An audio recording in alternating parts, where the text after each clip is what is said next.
So I have friends that are like climate activists and all this bullshit. And I'm like, yeah, but you order from Amazon. You know what I mean? Like, where are you going to stop it?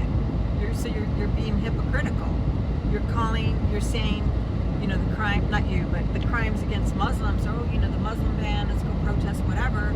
But you're not calling out the politicians that are funding a full-on genocide.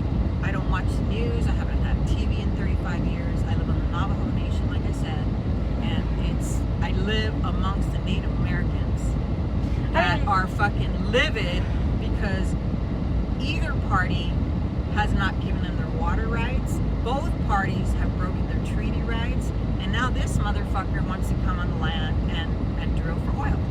So none of the parties protect us, and until people understand that, nothing is going to change. Because basically what it does is pit people against each other, you know? Politicians are a symptom of a deeper problem, but they're not the problem. They're the problem. I think the voters are the problem. Voting doesn't count. Your fucking vote doesn't count. I haven't voted since 2012. Look what happened with Bernie. The DNC literally, you know, railroaded him in 2016 and 2020. You know, and then they just shoved Biden down our throat, who didn't do fucking shit. And then they, you know, Biden did a speech in Las Vegas and he totally blew. And they're like, okay, he's out. Let's put Kamala in. Nobody voted for Kamala. Nobody voted for her in the primaries. So how does your vote count? If you voted for Biden in the primaries to be your presidential candidate, and the Democratic Party said like, oh well, fuck it, we're picking Kamala because he's a mess. And then also David Hogg, who is a survivor of the Parkland shooting, the DNC just pushed him out because he was critical of Biden. Why can't we be critical of our political people?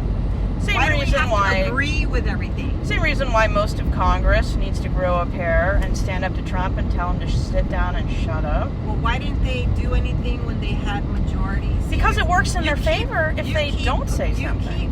You keep talking about Trump, and I'm trying to say it's not only Trump, it's the Democrats too. It's they're bamboozling you.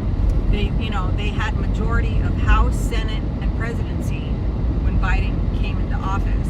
The 1% is so clever. They get us concerned about things that really aren't a problem. Not me. I don't fucking buy into the bullshit. And then I'm not a patriot. The 1% has to create a third group, the scapegoat, the fall guy, immigrants, Japanese, Muslims. Yeah, but the Japanese were interned under a Democratic president. So we don't lynch the 1%. It was a Democratic president. Why do I know this? Because I have a master's degree in history. And political history. Voting doesn't matter, because if you're wealthy enough and can give to the presidential candidates, you can bribe and lobby just by donating funds to a candidate. Right, and one of the biggest donors is AIPAC, and they give to both parties because they want their agenda pushed forward. And instead of helping is tech others, companies. You know, I live in this state. I lived in this state. I was born and raised here. And, you know, Nancy Pelosi does insider trading. She has made billions out of it. She sold her NVIDIA stock before it crashed in January. And NVIDIA's AI, which is taking over education and everything else. And so, you know, they're not in it for us. They're in it for the money. And people need to realize that. It's not just one party. It's both parties. I kind of figured it out when the founding fathers owned people. Huh? I mean, the founding fathers owned people and worked for the landowners' benefit. Well, they do now too. I mean, the only industry here is, you know, Airbnbs, you know, driving, the service industry and all that shit. Most right? of these people cannot afford to buy a house. Have never lived a normal life. For somebody in Congress to say they don't know what a grocery store is, they can't represent us. They've never been one of us. Have you ever seen the picture of Hillary Clinton when she went into an apartment in I think it was Harlem? The look on her face. She called black women welfare queens. She called black women welfare queens, and people look up to her. I don't look up to her. She's nothing. I don't give a fuck about her. Like, you know, she hangs out with rich people. They all do. All of them. We don't we need a people's party. You know, Butch Ware is pretty good. Isn't that what they call communism back in the 1910s? The People's Republic? No, that's more the French Revolution. Right, but then the Communist Party, it's like the United States. If you look up Eugene Debs and look at his philosophy, and the United States tries to squash any kind of movement that's against the quote-unquote system. So they had the House of Un-American Activities because actors were like speaking up against the government, so they blacklisted them. I mean, yeah, last thing I am is a patriot for this country. I wish I could leave, but I'm in debt, so. Everybody is, man. Imagine the free Yeah, healthcare in just Europe. like get out of the two-party system shit, man. It's not working. There's only one way to break free, and it's called the French Revolution. Right. Careful.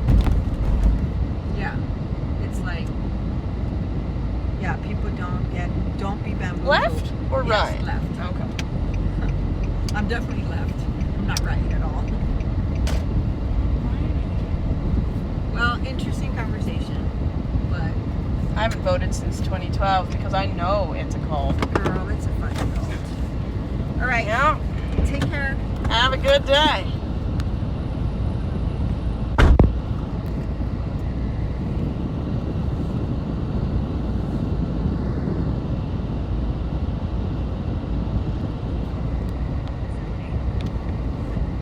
Proceed to Fountain Avenue, then take the first right.